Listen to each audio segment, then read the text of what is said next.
And our final presentation deals with using analytically driven pricing to earn customer loyalty. Our presenter is Graeme McVie, Vice President and General Manager for Business Development at Precima. So, without further ado, here is Graeme McVie. Thank you, John. You know, John, while I've been listening to the conference throughout the course of the day, I was struck by the thought that you have a potential future career as a broadcaster on National Public Radio. I have found you to be very soothing and calming throughout the day, and I'd like to ask the audience actually if anybody agrees with that. In the chat box, just type the words NPR if you believe that John has a future career in National Public Radio, and we'll see how many people agree with me on that point. I love the LEAD conference. The acronym LEAD itself, I think, encapsulates a lot of very interesting topics that are very important to the industry. I have found them to be fascinating topics over a number of years from a professional standpoint. And we're going to talk primarily about two of them today. One of them is loyalty, and one of them is analytics. And we're going to link them together today through the topic of pricing. Whenever I talk to people in the industry about the topic of pricing, there's never any shortage of viewpoints. People are generally fairly animated when it comes to the topic of pricing. And with the topic that we're going to cover today, there's actually diametrically opposed viewpoints that I oftentimes hear in the industry. Some people say that pricing is very transactional, and how can you possibly use pricing to earn loyalty when you should be thinking about engagement and personalization and experience.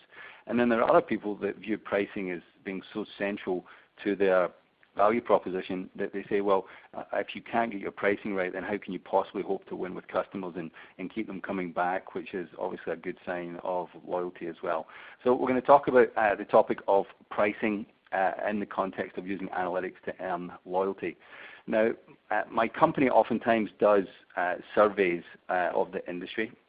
We find it fascinating to go out and talk to retailers and manufacturers to get their viewpoints through primary market research. And we also find it interesting to go and get the viewpoints of shoppers. So today we're going to go through a couple of sections where we're going to share with you some retailer perspectives, and it's going to include some primary research as well as some observations across the industry. And then we're going to share with you some market research that we received back from shopper surveys we did with about 3,000 shoppers across the US.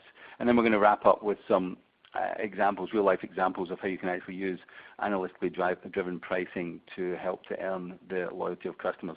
So if we can just go to the next slide, you'll see that we're going to go through those three topics.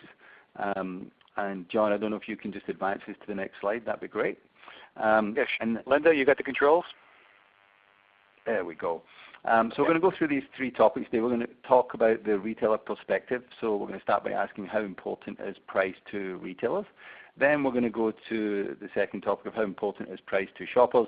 And then we're going to wrap up by talking about how leading retailers successfully execute analytically driven pricing.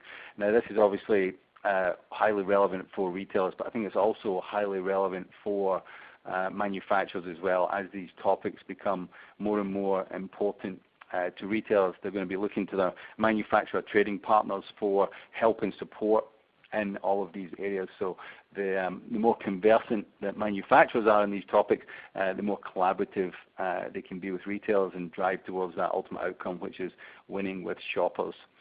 So we're going to start with a survey here. We're going to start by asking you to do a little bit of work. So you're all obviously participants in the industry. Either you serve the industry as a provider, or you're a CPG manufacturer, or you're a retailer yourself. And we want your perspective on how important do you believe pricing is to grocery retailers.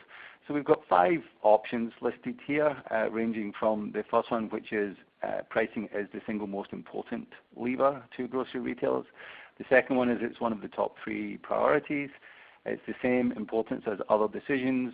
It's a low priority, or it's not at all important. So if you could all vote on that just now and share with me and the rest of the group here what your perspectives are and how important you believe pricing is to grocery retailers, then once we have a few responses back here, then we'll actually show you what the answers were from the audience today. So we've got a number of responses coming in. A few more people are still clicking. It looks like a lot of people believe that pricing is important here, with most people saying it's one of the top 3 priorities, and a few people indicating they think it's the most important lever. That's fascinating to hear. I'm personally glad to hear that. I actually agree with that perspective. I think it is one of the more important decisions.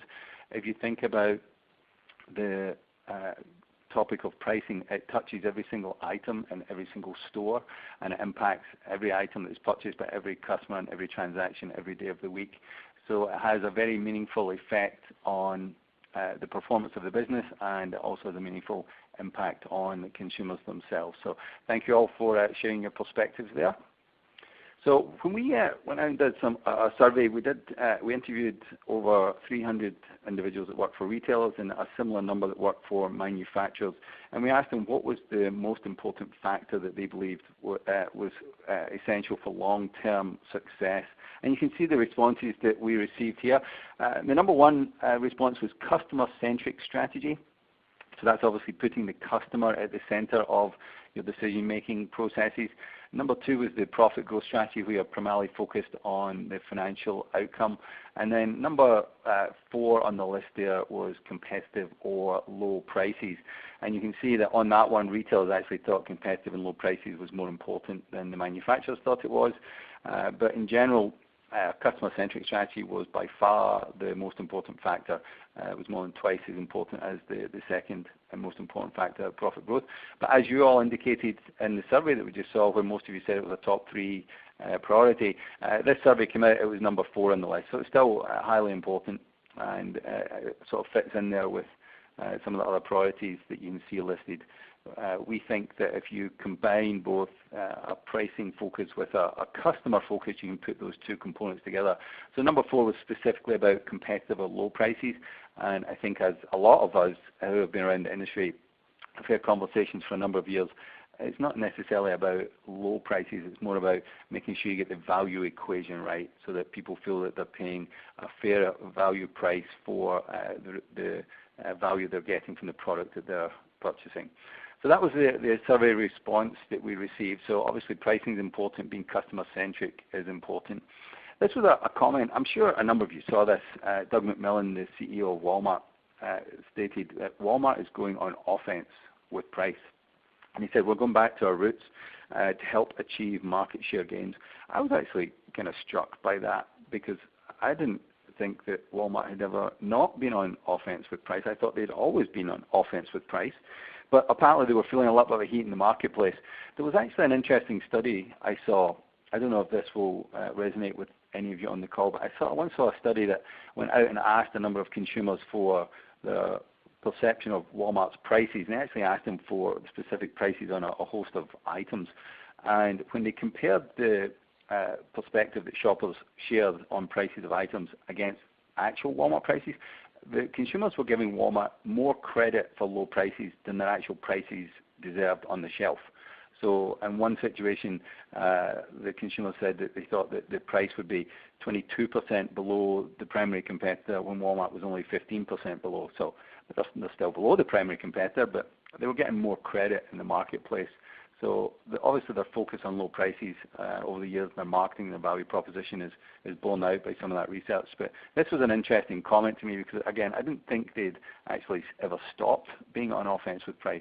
But I think that was highlighted primarily because of some of the discounters out there that have even more of a heavy focus on pricing, especially in some of the ads that they put out there. You can see here just a smattering of different discounters who have heavy focus on price. One of my favorites is the one from Aldi there, Aldi Truth number 12. We don't match other stores' prices because that would mean raising ours. I thought that was a very clever little ad that they put out there, and it was featured, I saw it actually on TV as well as in print publications throughout the industry and across the media spectrum. So I think the focus that the discounters are putting on it has obviously elevated it in a lot of regards. I think another interesting component to it is the marketing emphasis that some of these retailers are putting behind the low prices and driving that conversation to the forefront of shoppers' minds out in the marketplace. So I think this is probably one of the reasons why Walmart's focused on it, but clearly you can see here Walmart and a number of discounters are heavily focused on pricing, and they want to talk about it in the marketplace a lot. We had a question come in, Graeme. How do mobile devices and the ability to check prices elsewhere while in the store affect the overall importance of pricing? Yeah, no, it's a great point. In general, I've seen that be more prevalent in non-food retail sectors where people do that. There are certainly a segment of shoppers who are very focused on pricing and do indulge in that sort of activity. There's also a large number of individuals that don't necessarily have the time to do that and have a slightly different perspective on the value of price versus their time. But there are certainly people out there that do that. I think there's going to be an increase in that sort of activity as the services that are available to do that become more and more available. And I think that's one of the things which is a little bit challenging, is how do you get true price transparency as a consumer across different stores. We're actually on that point, and again, I'd love to hear people's perspective on this. We actually have heard a number of retailers say that they started to do more personalized pricing with offers given directly to consumers, because one of the reasons behind that is that those are hidden to price comparison websites, so the shelf price is actually not as reflective of the actual price as it used to be. So I think it will gain in importance. I think there'll be some shoppers where it will be more important than others, and as more and more data becomes available, I think it will improve the service offering. But as retailers get smarter and smarter about personalized offers through smartphones and email and websites, that will be one way they'll try and combat that particular situation. But that is a great question.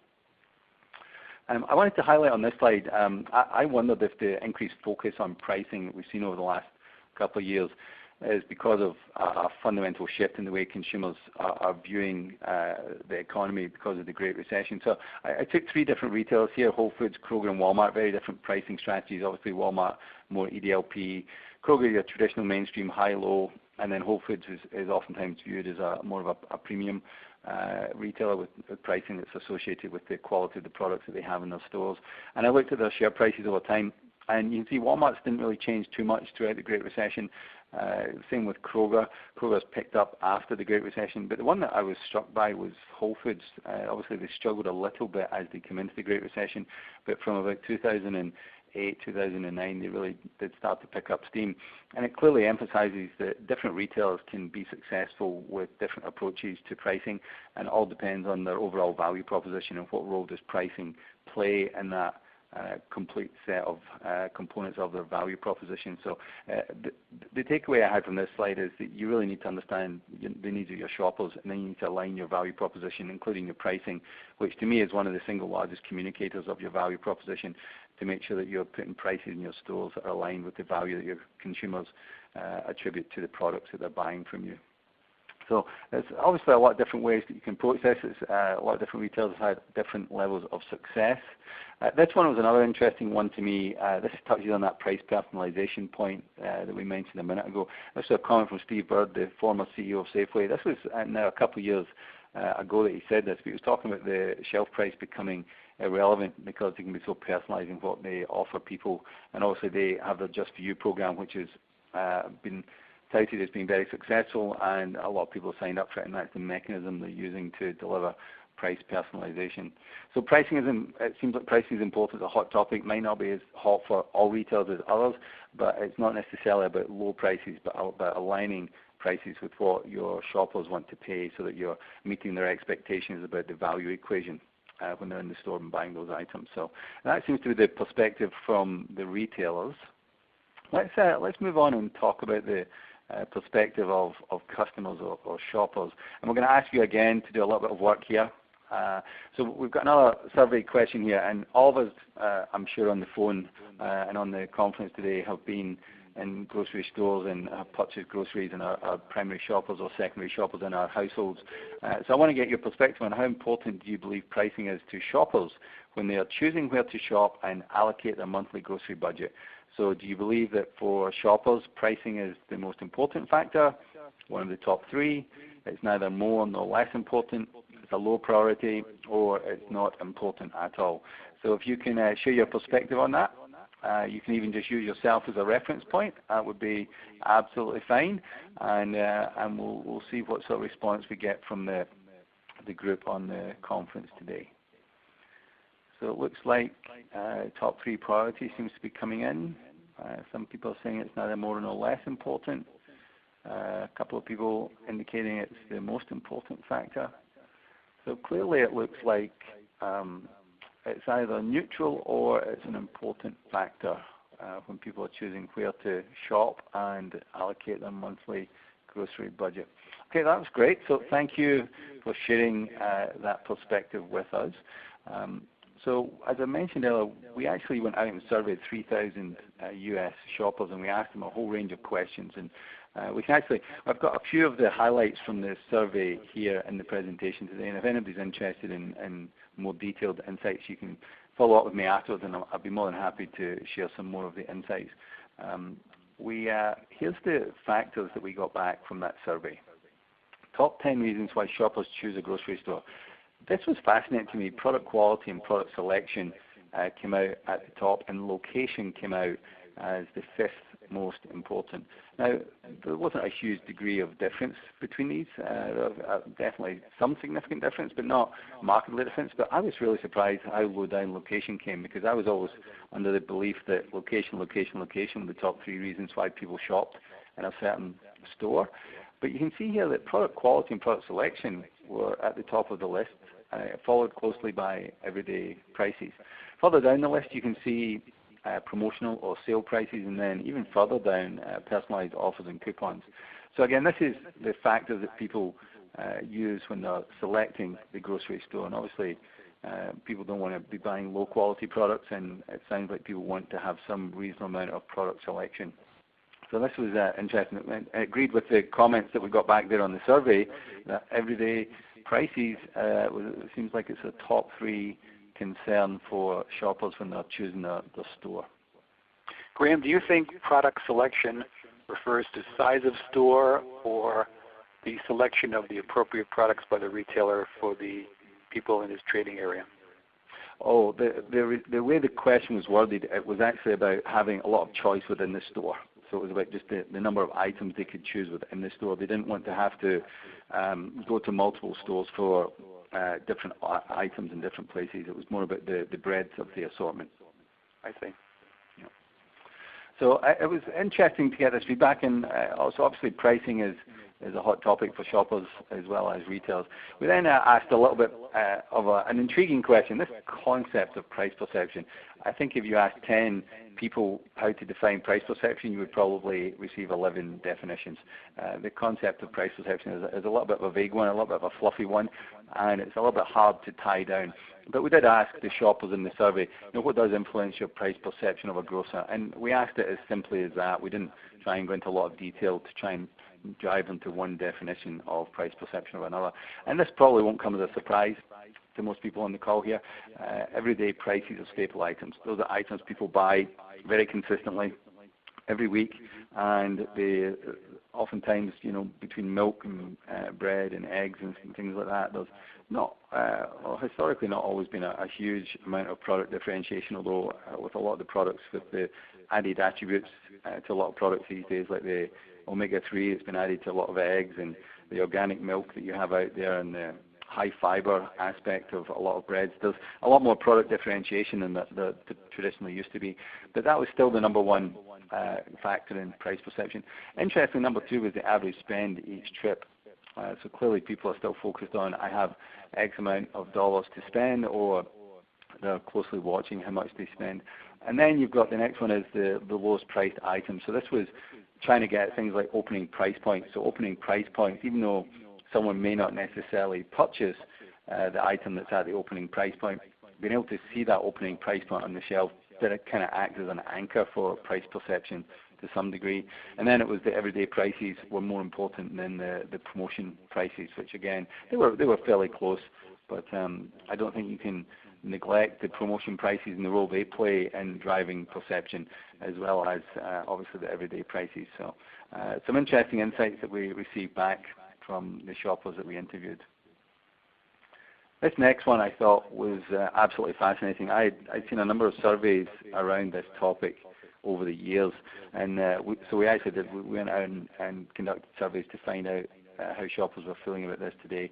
So on the left-hand side, we've got the perception. So during the survey, we actually asked people, how many items do you typically buy in your weekly stock-up trip?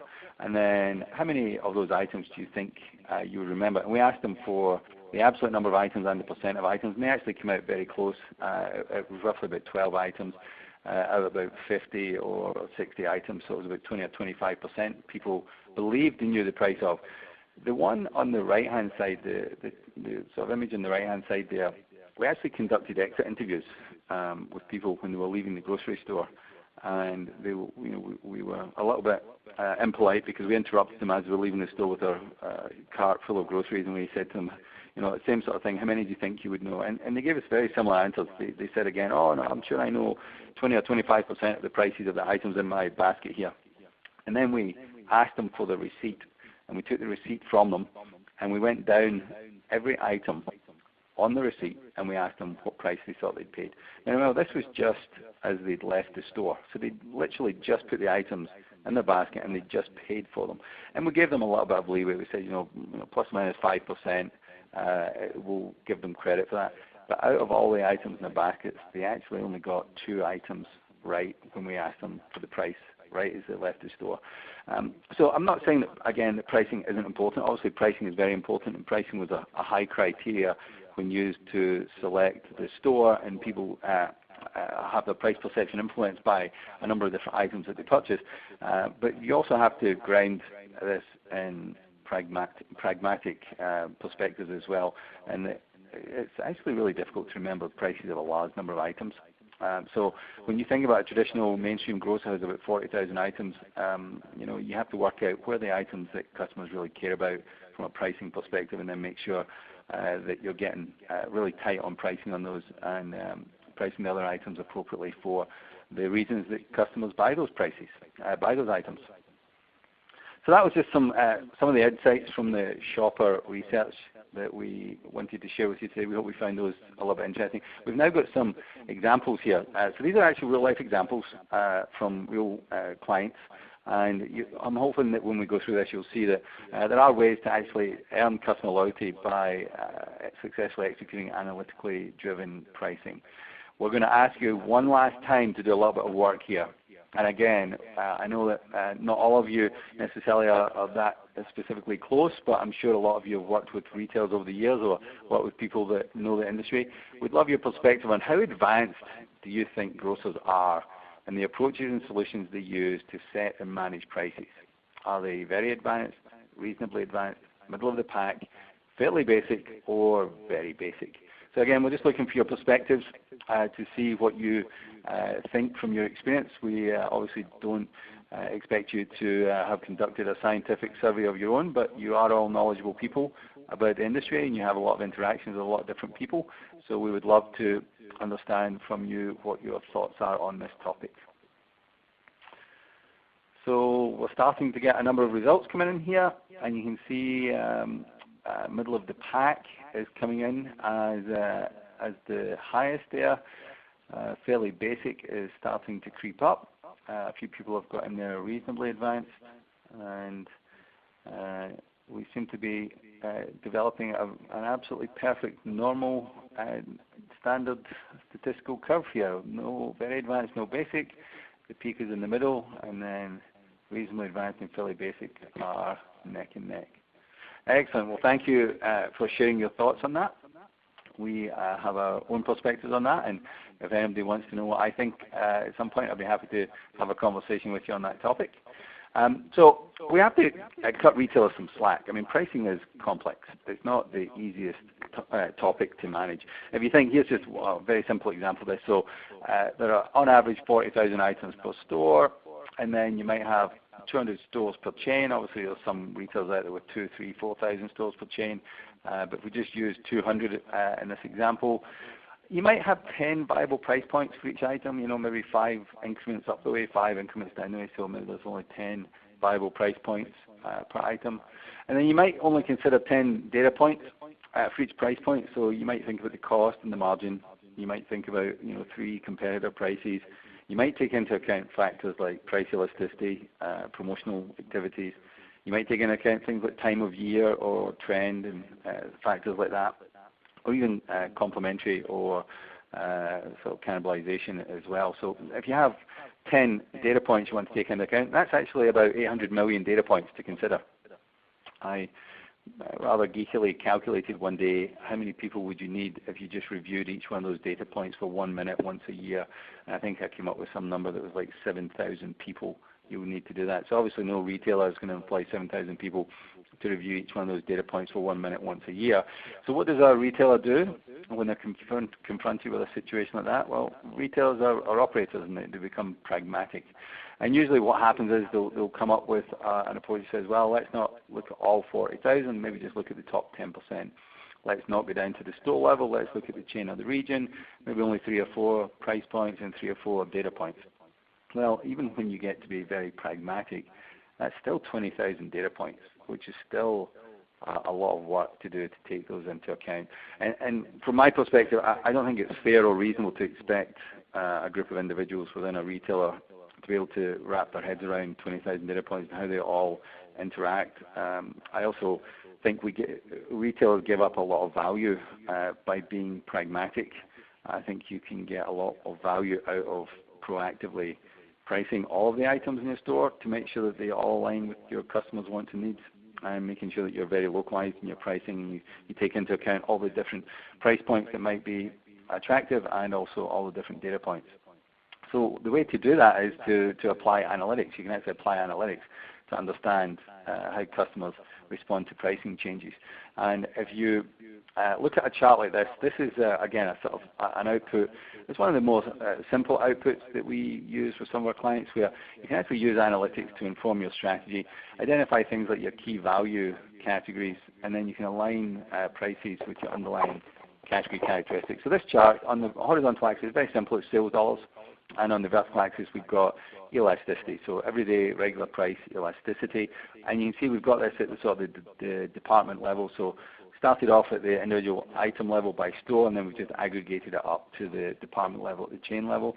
And then the color of the individual bubbles is representative of the gross profit percent, so high, medium, and low.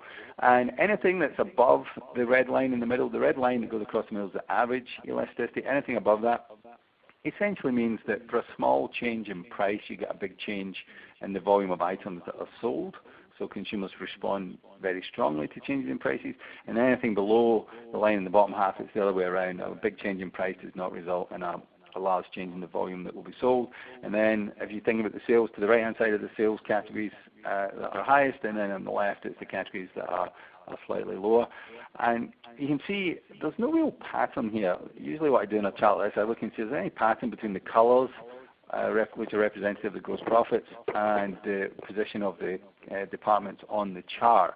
And usually that's not a surprise, because usually the pricing has not always been set by taking into account the underlying characteristics of the category in terms of elasticity and sales and what customers want to pay. And there's one interesting anecdote I'll share with you. You think about the beef category.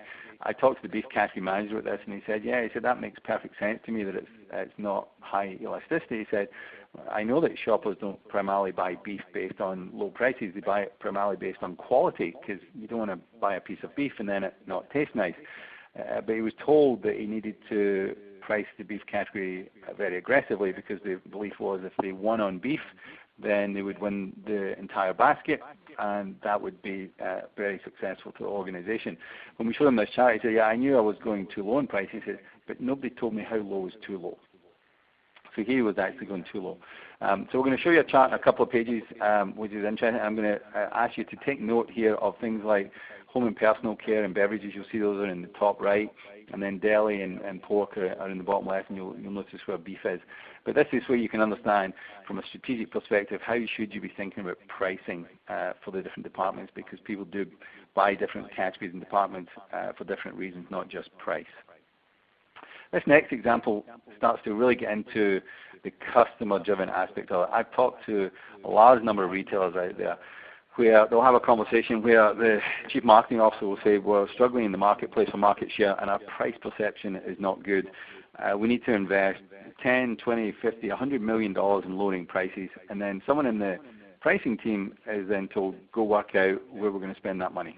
Well, here's one situation where you can look at, there's two different items, because the first question is always which item you should be investing on, which items, and then the second question is how much should you be investing. So you've got two items here. If you were to drop the price on both items by 10%, if you understand how customers respond, you would see that item A, we've got a 12% change in volume, and item B, a 10% change in volume. And that is actually a fairly good starting point, because at least then you're starting to understand in general how customers are going to respond. It will probably point you towards item A. Well, you can actually drill a level below that and start to look at it by individual segments. So you can look at it by your primary customers, and you can actually understand how different customer segments would respond to these price changes. And here you can see for item A, there'd be no volume change from your best customers, and item B, there'd be a 12% price change. And then you can look at your secondary customers and also your tertiary customers here, and you can see that if you were to invest in lowering the price of item A, although you get a higher overall volume change, you're actually investing in items that are most important to your least valuable cherry picker customers, whereas in item B, you would be investing in the prices of an item that is more valued by your primary customers.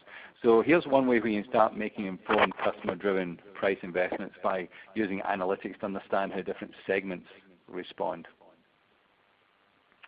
Here's another one. You can't ignore the competition. The competition obviously plays a big role in consumer price perception and the competition for the weekly grocery shopping dollars. You can see here, this is again a chart with price elasticity where you've got low price elasticity on the right-hand side and high on the left. And what you can see here is the yellow line shows the retailer's current gap to competition. And this was an EDLP retailer that we work with, and they were always wanting to be priced below the competition. And when we first started talking to them, they said, well, why do we need any analytics? We're always just going to be priced below the competition. You don't need analytics to do that. And then the question came on of, well, are you pricing a consistent gap to the competition across all items? And how about if you varied that? So you can actually see here on the right-hand side of the chart where the elasticity is very low, they should actually have had a much smaller gap to competition because people are primarily not buying those items based on price. But once you get past a -1 price elasticity, you can start to see that you actually should be a much deeper gap to the competition because that's what where customers care about the items and what price they're paying for those items. So here's an example of where you can use the analytics to make informed competitive price decisions, which again will align the prices with what your shoppers in highly competitive areas would like to pay.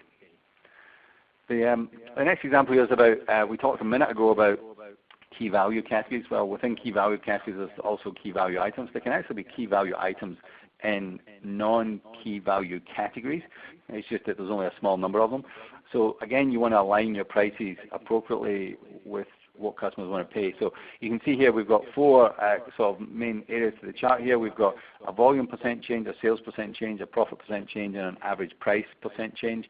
And the blue bars are for non-KVIs and the yellow bar is for KVIs. So on the right-hand side you can see that you can, if you were to lower the prices on your KVIs, you would actually see on the left-hand side volume would go up by about 1%, sales by 0.4%, and profits would actually be down marginally. But that's a case of you're investing in low prices where your customers care about it and you're willing to sacrifice a little bit of profit to drive volume and sales. Whereas for the non-KVIs, the average price would be almost 1% increase. And you can see the volume stays fairly flat, sales are up a lot, and profits are up a lot. So this allows you to get the balance right across KVIs and non-KVIs and make sure you're investing your finite resources in the items that customers care most about the price on. So this is the corresponding chart that I mentioned a few slides ago. This shows the output of what would happen to profit dollars and sales dollars if you were to align your prices with what customers wanted to pay. And this really emphasizes the fact you have to take a customer-centric portfolio approach, and there will be categories where you will have to sacrifice some profits and sales because customers really care about low prices. And if you remember from that chart a few minutes ago, home and personal care and beverage were in the top right quadrant, the KVC quadrant, key value categories, and they were the highest margin categories, well, there was a misalignment between prices there. So when you actually apply the analytics, you can actually determine that prices should be low and you should be willing to accept a slightly lower margin on those categories. But as a result, you are taking the portfolio approach. You can allow your beef and poultry and dairy and pork prices to rise a little bit, and as a result, that improves your overall profits and your overall sales dollars. But it's by taking a portfolio approach and lining your prices with what customers want to pay across the business. We can't forget about the promotion side. Promotions do play an important part in earning customer loyalty, and they play an important part in price perception as well. So when you look at promotions, it's really important to understand what promotions are important to the best customers and which ones are important to the overall category. And again, you need to get a balance right between them. You need to make sure you're investing in promotions that your most important customers care about most. But at the same time, you still have to hit your category targets. So understanding those two different components and getting the right promotional intensity, so it's the depth versus frequency conversation. And there are some items where it does make more sense to go deeper, less frequently, and other ones where you should be shallower but more frequent. And there are some items where you should be investing more trade funds into the everyday price and pulling back on the promotion side because people are primarily buying on regular price and not on promotion price. But the promotion component does play into the price perception and the ability to earn the loyalty of your customers as well. So it's important to take that into account. So some takeaways from the conversation we're having today. Firstly, it's important to invest in low prices, but there's two really important parts to that. One is you have to work out what are the items where you should be investing in low price, and secondly, you have to work out which items are most important to your loyal shoppers. There are some customers where low prices are important across all items. There are some items where low price is important to all customers, but not all customers want low prices across all items. So you have to work out where am I going to make investments, and rewarding your loyal shoppers for the loyalty by putting prices lower in those areas that they care about most is a great way to do that. The second part here is you have to get credit for it. As we talked about with the Walmart example, they get great credit in the marketplace because they relentlessly push their low prices. But if you're having a lower price, I've seen a number of retailers who have lowered prices and said, oh, customers are going to reward us for that. And you go and ask them, customers, for price perception after the fact, and nobody even notices that you've lowered the price because customers are busy, and as we saw, they don't always know the prices of a lot of items. So you need to make sure you tell customers when you are lowering prices to make sure you get credit for those low prices. And then finally, you have to make sure that you get the investment right in your trade funds to get the promotional focus and intensity right. And again, we oftentimes find that the best way to do that is to focus on best customers. A good example that I see repeatedly is some retailers will favour a buy one get one free, which is obviously a 50% discount.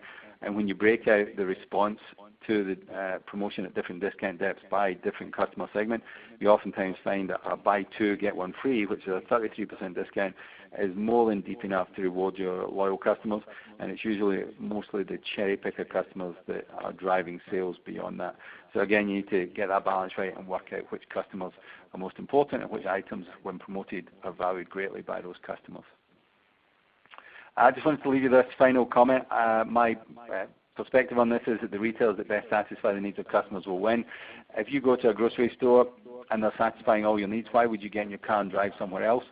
That's a little bit challenging in some regards. We oftentimes see people will go down some aisles but not other aisles, and that clearly means that, you take laundry detergent as an example. If somebody's not buying laundry detergent when they have laundry detergent in the store, then clearly they're getting it from somewhere else. And as we've seen in a few of the other presentations today, there's some big competition coming from the online players, especially when it comes to categories like laundry detergent and paper products and the like.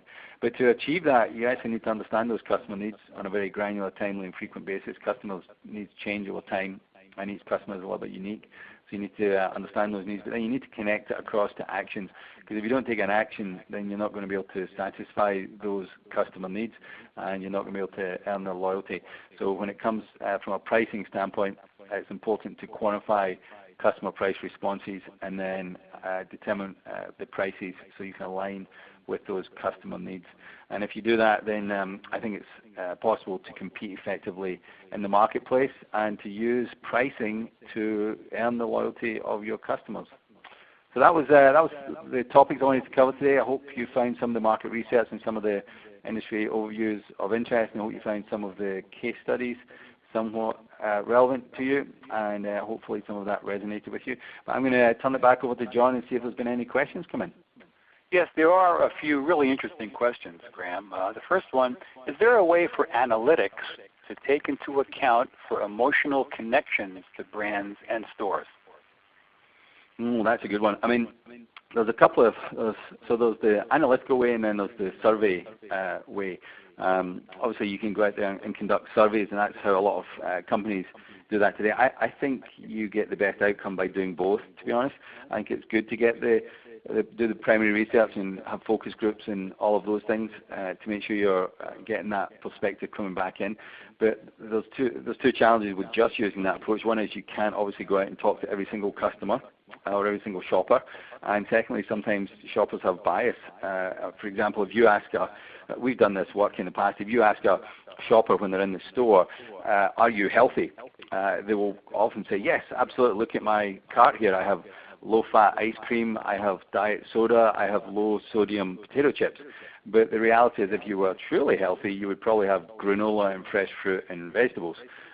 So there's sometimes a little bias built into some of those things, but I definitely think that has a role. From an analytics perspective, you can certainly look at customer purchases over time. If you're looking at brand loyalty, we certainly see that in the analysis. There are some people that are very brand loyal and they will never switch no matter what. And there are other people that switch very readily. And then there are different customers which have different perspectives. So you can get at some of that brand loyalty through looking at a time horizon of customer purchases. You do need a unique customer identifier of some description to be able to do that. The other one is we oftentimes look at share of wallet analysis, and we actually have an approach that we like where we actually analyze each and every single individual customer and all their purchases, and we build up share of wallet analysis from the ground up. So you can actually understand by the shopper, by the individual shopper, by the category for the individual shopper, and by the store, what share of spend are you getting? And then from that you can see, are you capturing a high share of spend, which again we use as a proxy for how loyal a shopper is to a grocery store. And it never ceases to amaze me when we do that analysis, but traditionally it's somewhere between 50 and 70% share of spend is the very sort of standard analysis output we get when we do that analysis, and that's for the 20% of the customers that represent the 70% of sales. So even for the most loyal customers, it's still not possible in the analysis that we look at to get today to get the full share of wallet. So there's a lot of opportunity to actually grow sales just by capturing a greater share of spend from your current customers that are already very loyal to you. So those are the ways that we tend to look at that one, John. Okay. Another question, how much time and effort do grocers invest in setting prices versus reacting to competitive price changes on a day-to-day basis? Oh, that's an interesting one. It's fairly consistent from what I have seen over the years. I've worked in a number of different companies for a number of years now, and worked with scores of different retailers all over the place, and I go through a process with them of talking through, here's the sort of standard pricing process, and it starts off with the strategy and aligning prices with strategy, and then goes into the day-to-day management, responding to competitor prices, responding to vendor cost changes and pricing new items, and doing ad hoc analysis on pricing projects. And it never ceases to amaze me, because I'll ask the individual pricing people, where do you spend the bulk of your time? And the regular answer I get is they spend the vast majority of the time, in fact, I've heard people say it's up in the 90% range, on just day-to-day management of reacting to competitive prices. And they have very little time left over to do any of the strategic analysis or strategically realign prices. And if you look at the process they usually go through, it's usually the category reset pricing process, which oftentimes happens once a year. And pricing is oftentimes not that prominent in that process. Sometimes there'll be some KVI analysis where people will say, well, here are your key value items, and then there'll be some competitive analysis and say, we want to be within this gap or this competitor in this market, or the private label product has to be at this gap to the equivalent national brand. But in terms of the amount of time and effort that goes into that, I haven't seen that be a big portion of the time and effort. I actually think that's one of the challenges. I think a lot of the pricing people spend a lot of time in Excel spreadsheets. I've heard a number of people talking today about whether it's trade planning or joint business planning. A lot of time is spent in Microsoft Excel, and those those billion-dollar retailers out there who manage their pricing decisions in Microsoft Excel. And I think that's one of the problems. A lot of the people spend their time chasing data and trying to update their Excel spreadsheets, and that just consumes all of their time, so they don't have time to do any of the strategic side of the job. Okay, great. Well, that's all the time we have for questions. To learn more about the information presented in this webinar, please email Graeme at gmcvie@precima.com.